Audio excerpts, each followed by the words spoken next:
کہ عشق و محبت سے موسوم تھا. یعنی ابتدا میں تمام شاعروں نے غزل میں عشق و محبت ہی کی باتیں کہی ہیں، لکھی ہیں. اس لیے عام طور پر یہ معنی بھی کیا جاتا ہے کہ غزل کا لفظی معنی عورتوں کے متعلق باتیں کرنا، عشق و محبت کی باتیں کرنا وغیرہ وغیرہ، یہی. حالانکہ غزل کا یہ معنی ہرگز نہیں. قرآن میں اگر اس لفظ پر غور کیا جائے تو قرآن میں یہ لفظ غزل آیا ہے، لیکن یہ اس معنی میں نہیں ہے. غزل کا معنی ہے قاطنا، یعنی کہ وہ دھاگا، روئی کو دھاگوں میں وہ بننا، قاطنا، دھاگا قاطنا اس کو بولتے ہیں اردو میں. تو غزل کا لفظی معنی یہ ہے، قرآن میں یہ لفظ طرح سے آیا ہے. تو خیر بعد میں شاعروں نے اسے کسی اور نام سے موسوم کر دیا. تو میرا اس سے کوئی اختلاف نہیں ہے، لیکن آپ یاد رکھیں غزل میں جب عشق و محبت کی باتیں ہوتی ہے تو یہ عشق دو قسموں کا ہوتا ہے. اکثر بچوں کو معلوم ہے، ایک ہے عشق حقیقی اور دوسرے عشق مجازی. عشق حقیقی اور دوسرا عشق مجازی. عشق حقیقی خالق کا مخلوق یا مخلوق کا خالق سے عشق، یعنی بندوں کا اپنے رب سے عشق ہے، اسے عشق حقیقی کہتے ہیں. سمجھ آیا آپ کو عشق حقیقی؟ دوسرا ہے عشق مجازی. عشق مجازی کو آپ عشق فانی بھی سمجھ لیں.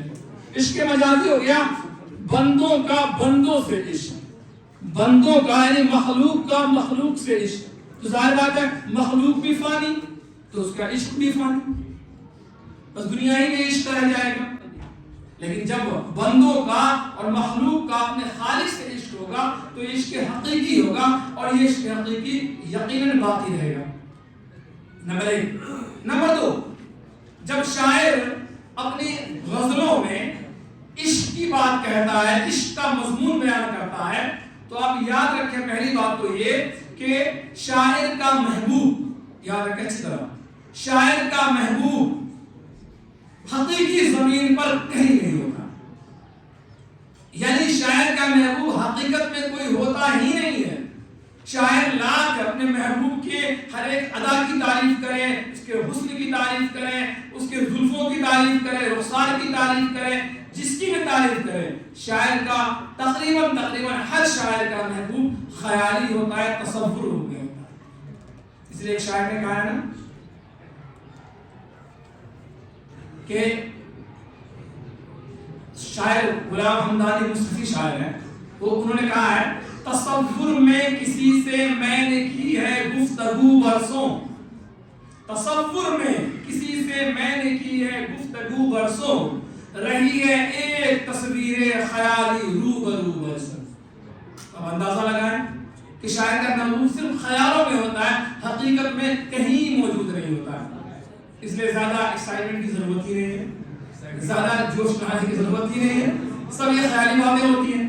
نمبر 2، اگر سنیے خاص طور سے 9th 10th کے بچوں کے لیے، نمبر 2، اگر کوئی شاعر صراحت کے ساتھ اپنے محبوب کے متعلق عشقیہ باتیں کرتا ہے تو آپ یہ سمجھیے پہلے کہ وہاں شاعر کا محبوب ہوتا ہے.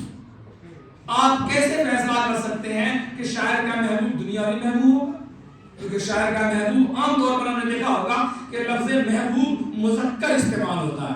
غزلوں میں ہمیشہ آپ دیکھیں گے کہ لفظ محبوب مذکر استعمال ہوتا ہے. کہ شاعر کا محبوب مذکر ہوتا ہے، کوئی مؤنث نہیں. اور ظاہر بات ہے مذکر محبوب جو ہے وہ خدا واحد کے علاوہ اور رب حقیقی کے علاوہ تو ہو ہی نہیں سکتا.